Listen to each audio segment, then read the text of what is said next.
තමයි මම මේ දැන් තමයි දැක්කේ හරියටම ඉන්න කට්ටිය අර්ජුන අයියා, සානිකා අක්කා, ගායන්ත අයියා, යෝමිකා අක්කා, උදාර, මනීෂ අක්කා මේ කට්ටිය මම පුදුම ආදරය කරන කට්ටිය. විශේෂයෙන් සානිකා අක්කා.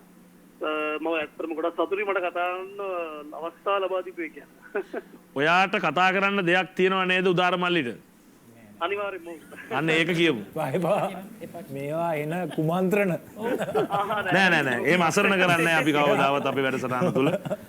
හොඳ දෙයක් ඔයාගේ මනුස්සකම පිළිබඳව තමයි ඔය කතා කරන්න සූදානම් ඉන්නේ. නෑ වැරදි කරලා නෑ අර. ඔව් මල්ලි කියන්න උදාර මල්ලි ගැන යමක් කියන්න ඔයාලා එකතු කරන්න තමයි සූදානම් වන්නේ. අනිවාර්යයෙන්ම මුලින්ම කියන්න ඕනේ මේ උදාරට මම ගොඩාක් ආදරය කරන මගේ සහෝදරයෙක් ඇත්තටම. හේතුව අවුරුදු ගානකට කලින් මට හරියටම අවුරුදු ගාන මතක නැහැ. මට මතකයි මමත් ආපුම කාලේ වගේ හරියටම ෆීල්ඩ් එකට ගායකයෙක් විදියට ජනවාරි හරියටම පළවෙනිදා දවසක 2019 මේ මම සිං කරපු ෆැක්ටරි පාටයක පිටිපස්ස වල චූටි පොඩි කෙට්ටු කොල්ලෙක් හිටියා. හැබැයි මගේ සින්දු හිතා ගන්න බැරි විදිහට යා රස වින්දා. සින්දු කලි වුණාම ඉවර වෙනකන් බෑන්ඩ් එක ඉවර වෙනකන් මාත් එක්කම හිටියා පැය ගාන. ඊට පස්සේ මම සින්දු කලි ඉවර වුණාට පස්සෙත් මාත් එක්ක ගොඩාක් කළා කතා කරා.